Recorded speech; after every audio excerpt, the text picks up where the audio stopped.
Tout le monde ne va pas au travail pour les mêmes raisons que toi et moi. C'est pas elle qui est insupportable, parce que qui sommes-nous pour dire qu'elle parle trop?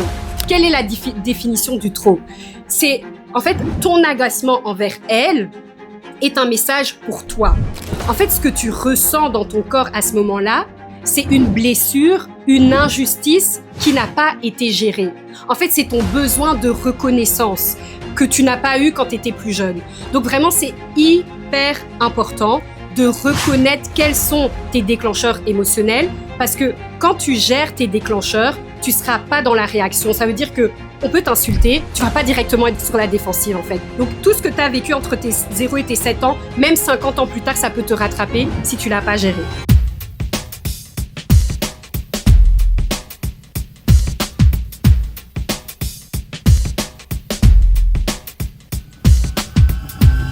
Bienvenue dans Hello les riches, le podcast où on parle de vie professionnelle et de vie spirituelle, d'ambition et de foi, parce qu'on comprend que la richesse commence premièrement par la construction intérieure. Aujourd'hui, on va parler d'un sujet qu'on n'ose pas trop aborder alors que tout le monde le vit. J'aime pas mes collègues. Si tu as déjà dit cette phrase une fois dans ta vie, reste ici. Parce qu'en fait, il y a des jours où tu arrives au bureau et tout ce que tu as envie de faire, c'est de respirer avant d'ouvrir ton ordinateur. Ou tu es dans une réunion, tu souris par politesse alors que tu es totalement agacé, tu es fatigué de devoir gérer les mails passifs-agressifs, les égos, la fatigue. Et il y a des jours où tu vois tes collègues et tu dis « Seigneur, pas encore eux ». Aujourd'hui, on va pas parler d'eux, mais on va parler de toi. Parce que ce que tu ressens à ton travail veut dire beaucoup de choses à propos de ton caractère, de ta personnalité et de tes blessures. En fait, ça te montre ta maturité émotionnelle, ça montre ta capacité à te connaître, mais ça montre aussi ton leadership intérieur. Attention, je sais qu'on lit souvent le mot leadership au fait de gérer et savoir influencer des masses, ce qui n'est pas faux, mais je suis persuadée que tout le monde est leader parce qu'on a toujours au moins une personne à l'idée et cette personne, c'est toi, c'est moi. Donc, quand on veut être dans son plein potentiel, un vrai leader, la première chose à savoir gérer, c'est son intérieur. Et c'est exactement ce dont on va parler dans cet épisode. On va voir ensemble pourquoi ce collègue à qui tu penses là quand tu es en train de m'écouter, il t'agace. Qu'est-ce qui déclenche? Donc, quels sont tes déclencheurs émotionnels? Pourquoi le milieu du travail est un vrai laboratoire spirituel? Et je vais vous donner des exercices à faire pendant la semaine pour pouvoir apprendre à mieux gérer vos émotions, à aller au travail avec un peu plus de paix, parce que la paix est ta forme de communication la plus haute. Donc, respire, installe-toi. Je sais que cet épisode va te parler, va te piquer et qui sait, il va même te libérer. Commençons par la base. Le travail, c'est un terrain où ta foi, ta patience et ton ego sont toujours en train de se challenger. Et il faut retenir une chose, c'est que toi et tes collègues, vous venez pas du même background. Tout le monde, vous venez pas de la même culture, de la même famille, du même niveau financier. Donc, tout le monde ne va pas au travail pour les mêmes raisons que toi et moi. La raison de ton collègue, ça peut être qu'il veut juste gagner son pain pour nourrir sa famille, pour payer son transport. Une autre personne, ça peut être qu'elle vient au travail pour payer le crédit de sa maison, pour s'offrir des voyages. Il y a une autre personne, il voit le travail vraiment comme juste le lieu où il gagne sa vie pour pouvoir investir dans ses projets. Donc ça, c'est vraiment à comprendre avant toute chose, parce que si tu te dis que tout le monde y va avec le même but, tu vas te perdre, ok? Donc, première chose à retenir, ton collègue et toi, vous n'allez pas au travail de la même façon. Quand vous rentrez dans le bâtiment, vous n'avez pas les mêmes lunettes. Ça, c'est un. Deuxièmement, qu'est-ce que l'agacement de l'autre dit à propos de toi? Quand ta collègue qui s'appelle, je sais pas, on va inventer Catherine, vient le matin à 8h30 toquer à ta porte pour te raconter toute sa vie et que toi, t'en as rien à faire, t'as juste envie de lui dire tais-toi et laisse-moi tranquille. En fait, c'est pas elle qui est insupportable, parce que qui sommes-nous pour dire qu'elle parle trop? Quelle est la définition du trop? C'est En fait, ton agacement envers elle est un message pour toi. Et étant donné qu'on ne peut pas changer l'autre et qu'on ne peut pas contrôler l'autre, ce qui est intéressant, c'est de se demander, en fait, qu'est-ce que révèle mon agacement envers elle? Donc, on pense souvent que c'est l'autre le problème, mais en fait, l'autre, il vient juste appuyer sur un bouton, sur quelque chose qui a déjà en toi. Il vient te révéler des choses que toi-même, tu ne veux pas regarder. Il agit vraiment comme un miroir. Exemple, la collègue qui parle trop et ça t'agace, en fait, elle vient te montrer qu'en réalité, tu n'oses pas te laisser être entendu. La personne qui veut toujours contrôler, en réalité, si elle t'agace vraiment, elle vient te montrer ta propre peur de perdre le contrôle. Donc, la personne qui veut tout contrôler, en réalité, elle vient te montrer ta propre peur de perdre le contrôle. La personne qui est toujours en retard, le fait que ça t'agace, elle vient te montrer ton besoin et ta peur que tout ne soit pas carré, ton besoin de perfection. Donc, encore une fois, en fait, le problème, c'est pas les autres, l'enfer, c'est pas les autres, et je sais que ça fait mal à entendre, mais le problème, c'est que tu ne te regardes pas assez. Utilise tes collègues et ce qui t'agace chez eux comme un miroir. Un premier exercice à faire cette semaine quand tu rentres au travail, c'est qu'à chaque fois qu'une personne t'agace, au lieu de te dire « Oh non, mais franchement, elle me saoule et tout, je suis fatiguée », dans ta tête, dis-toi « Merci d'être un miroir ». Tu vas voir que petit à petit, ça va te révéler des choses à propos de toi, mais ça va même t'aider à aimer plus l'autre. Parce que à partir du moment où tu vois l'agacement, pas contre cette personne, mais que tu vois comme quelque chose qui t'aide à te connaître mieux, mais t'es gagnant. Donc, en fait, venez m'agacer parce que vous êtes tous des miroirs pour que moi, je puisse avancer. Tu peux être super compétent, avoir tous les diplômes du monde, mais si à chaque fois que ton collègue te dit quelque chose, tu te sens diminué, le problème, c'est pas ton collègue, c'est ton histoire émotionnelle qui se rejoue. Qu'est-ce que je veux dire par histoire émotionnelle? Notre système nerveux et notre corps, il enregistre tous les moments un peu traumatiques, nos blessures qu'on a eues dans le passé. Que ce soit dans nos relations amoureuses, que ce soit dans la maison familiale. Bref, toute ta vie, tu marches, et à chaque fois que tu vas vivre une expérience qui te traumatise, ton système nerveux, il va pas vraiment faire la différence entre le passé et le présent. Je donne un exemple très concret. Imaginons quand tu étais petite, à chaque fois qu'on te disait donne-moi ça, ça te faisait peur. Tu vas au travail, on va te dire donne-moi ça. Inconsciemment, même si toi-même sur le moment même, tu t'en rends pas compte, ça va te ramener au passé que quand on te disait ça dans ta maison, donne-moi ça, et du coup, sur le moment même, tu vas avoir peur. Et c'est pour ça que parfois, quelqu'un peut te dire une chose très simple, mais tout ton corps, tu vas ressentir comme une émotion dans tout ton corps. C'est ce qu'on appelle un déclencheur émotionnel. C'est une attitude, un ton, un regard, un mot qui te fait ressentir une émotion qui est un peu disproportionnée par rapport à ce que la personne, elle a dit. C'est ce qu'on appelle un trigger. En gros, c'est comme si ton système nerveux et ton corps, il te ramène dans le passé alors qu'on est dans le présent. Et ces choses-là, c'est des choses à gérer. Sinon, tu seras toujours esclave, en fait, des blessures du passé.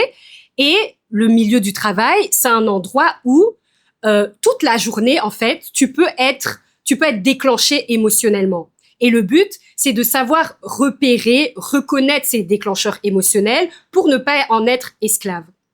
Je vais donner un autre exemple. Imaginons que quand tu étais petite ou petit, à chaque fois que tu parlais, personne t'écoutait.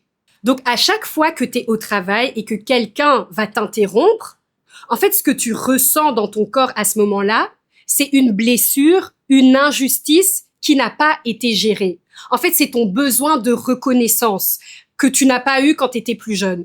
Donc, vraiment, c'est hyper important de reconnaître quels sont tes déclencheurs émotionnels parce que quand tu gères tes déclencheurs, tu seras pas dans la réaction. Ça veut dire que on peut t'insulter, tu vas pas directement être dans la défense, sur la défensive en fait. Tu vas comprendre que, ok, là, en fait, le fait que la personne m'insulte, ça n'a rien à voir avec moi. C'est son problème. Je sais pas si vous captez ce que je suis en train de dire, mais en gros, les déclencheurs émotionnels, ils t'aident à naviguer au travail, dans les relations, dans la vie, quand tu les observes, tu les analyses et tu les guéris, tu leur donnes de l'amour, ils t'aident vraiment à naviguer avec paix au lieu d'être dans l'incompréhension, dans la réaction, parce que, encore une fois, ta paix, c'est ton niveau le plus haut de communication. Un exercice que tu peux faire pour vraiment pour analyser tes déclencheurs émotionnels, c'est que quand un de tes collègues t'agace, écris-le sur un papier. Dis, OK, cette personne-là, elle m'a agacée aujourd'hui parce que quand j'étais en train de parler, elle m'a pas écouté. Quand tu rentres à la maison, demande-toi à quel moment dans ta vie, parce que en sachant que c'est entre 0 et 7 ans que notre système émotionnel, il se forme réellement. Donc, tout ce que tu as vécu entre tes 0 et tes 7 ans, même 50 ans plus tard, ça peut te rattraper si tu l'as pas géré. Donc, demande-toi à quoi ça te fait penser. Je récapitule. L'exercice, c'est quoi? 1, situation. Ça peut être, voilà, réunion du lundi. 2, émotion. Qu'est-ce que ça t'a fait ressentir? Irrité, fatigué, déboussolé. 3, à quoi ça me fait penser? Je vous assure que faire ça, c'est pas une faiblesse, en fait. C'est vraiment reprendre son pouvoir émotionnel. Tant que tu ne gères pas tes émotions, tu seras toujours sur la défensive, tu seras toujours dans la réaction. En fait, c'est pas agréable d'être fâché pendant 3 jours à cause d'un seul mot qu'on t'a dit le lundi. Le vendredi, t'y penses encore. Si tu te retrouves dans cette situation, mettez-moi dans les commentaires si vous avez déjà ressenti ça. C'est qu'il y a des choses à aller regarder à l'intérieur. En fait, tes collègues, c'est comme des profs déguisés. Si tu mets les bonnes lunettes, c'est vraiment des profs déguisés. C'est comme tu demandes à Dieu la patience et le jour d'après, le collègue qui parle trop, il va venir te parler de toute sa vie alors que t'en as rien à faire. Dieu il t'a exaucé, mais juste pas de la façon dont tu l'imaginais. Parce que c'est en ce moment précis qu'il est en train de créer la patience en toi. Donc, un autre exercice encore à faire, c'est vraiment, je pense que j'en ai parlé en début de la vidéo, c'est à chaque fois qu'un collègue t'irrite ou t'agace, c'est de se dire merci pour le miroir. Parce que, encore une fois, à chaque fois que quelqu'un, et en fait là je parle du travail, mais ça peut même être dans ta relation, à chaque fois que quelqu'un t'irrite ou t'agace ou te blesse, en fait c'est pas l'autre personne. Parce qu'il peut dire la même chose à quelqu'un d'autre et la personne ne sera pas blessée. C'est que toi, il y a quelque chose à guérir. Et tant que tu mets pas la lumière sur ça, tant que tu ne travailles pas sur ça, en fait, Dieu, il va tout le temps te remettre, la vie va tout le temps te remettre les mêmes situations en d'autres formes. Et c'est comme si, en fait, au travail, tes blessures, elles reviennent, mais dans un mood corporate. Tu vois, ce que tu as vécu dans ton enfance, on t'écoutait pas, t'as la peur du jugement, t'as la peur du rejet, t'as la peur de l'abandon. Toutes ces peurs, tant que tu les gères pas, elles vont revenir tous les jours devant ton nez sous forme d'un collègue, sous forme d'un manager que tu ne supportes pas, sous forme même de projets où quand tu es en train de les faire, tu trembles, tu as une boule au ventre. Le but de cette vidéo et des petits exercices que je vous ai donnés dans la vidéo, c'est vraiment de t'apprendre à reprendre ton pouvoir émotionnel. Parce que tant que tu laisses, on va dire, ta paix entre les mots et les attitudes des autres, tu peux pas être leader de toi-même, tu vois. Je ne dis pas qu'il faut pas ressentir, mais il faut pouvoir ressentir et choisir. Ne plus vraiment être dans la réaction, mais dans la conscience. Parce qu'une fois que tu es dans la conscience, c'est là que tu es leader de toi-même. C'est là qu'on parle de leadership intérieur. C'est là qu'on parle de la paix, en fait. Parce que quoi qu'on va te dire, tu réagis pas d'un endroit... en fait, c'est pas la peur qui va répondre, c'est ta paix, ton alignement, ton amour envers toi-même. Et je trouve que le meilleur exemple de la personne qui agissait, qui marchait et qui parlait avec ce leadership intérieur, c'est Jésus, tout simplement. Même si, en fait, si on le regarde d'un point de vue, on le regarde hors contexte religieux, Jésus, c'est sa paix qui communiquait. Il y a plein d'histoires dans la Bible, la façon dont il répondait. En fait, il avait une autorité tranquille. Cette autorité tranquille, elle venait d'où? Pas du fait qu'il ne ressentait rien, mais du fait qu'il ressentait et il choisissait comment communiquer ce qu'il ressentait. Jésus, il savait comment communiquer parce que la base, la fondation de ces mots, c'était pas la peur, c'était pas je veux plaire, c'était je sais qui je suis, j'ai la paix, je suis amour. Et parler avec amour, ça n'exclut pas le fait de parler avec autorité. En fait, il faut bien faire la différence entre les personnes qui parlent depuis la peur et ceux qui parlent depuis la paix. On est dans un monde où il y a vraiment une vibe de « Ah oui, moi je dis ce que je pense, je sais parler, je sais communiquer, je suis un leader ». Non, parfois quand la façon dont tu parles, ça n'a rien à voir avec le fait que tu es intense, tu es leader, tu parles mal. Et tu parles mal parce que tu es blessé.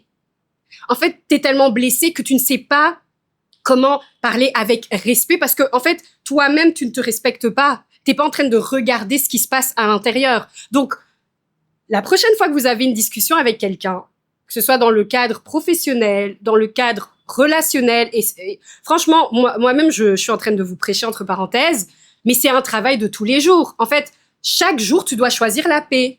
C'est pas un truc de « Ah oui, moi je suis en paix, je suis tout le temps en paix ». Non, c'est chaque jour, chaque conversation, tu dois faire ce choix de te dire « Je vais parler depuis ma paix ». Et c'est pour ça qu'il faut vraiment, quand tu ressens quelque chose dans tout ton corps, quelqu'un t'insulte, quelqu'un te dit quelque chose, observe, fais un pas en arrière, demande-toi avant de répondre, avant de réagir, qu'est-ce que je suis en train de ressentir ? Après avoir ressenti, choisis ta façon de communiquer. Parce que réagir, c'est facile, mais parler avec conscience, c'est seulement là que le vrai leadership y commence. Et c'est le but, c'est le tout de cet épisode. C'est OK, on a commencé avec j'aime pas mes collègues et tu peux ne pas les aimer, c'est ton droit. Mais sois un peu plus intelligent, sois un peu plus malin et commence à voir tes collègues comme des profs déguisés. Commence à voir ton travail, ton environnement de travail comme un laboratoire spirituel pour t'élever. Arrête dès qu'il y a quelque chose qui ne va pas, ah, moi, je vais quitter ce travail. C'est peut-être là que Dieu t'attend, en fait. C'est peut-être là qu'il t'attend pour te changer, pour te transformer. Toutes tes prières que tu demandes à Dieu, plein de choses. Change mon caractère, rends-moi sage comme Marie, rends-moi audacieuse comme la reine Esther. OK, mais c'est peut-être justement l'endroit que tu fouilles là, c'est là que Dieu veut te former. Si vous avez aimé cette vidéo, n'hésitez pas à liker, commenter et à partager. Et aussi à partager ça dans vos stories, marquer le compte Hello les riches podcast. Comme ça, je vois un petit peu vos retours et ça me fait énormément de plaisir. Et ça encourage toutes les équipes qui travaillent sur ce podcast.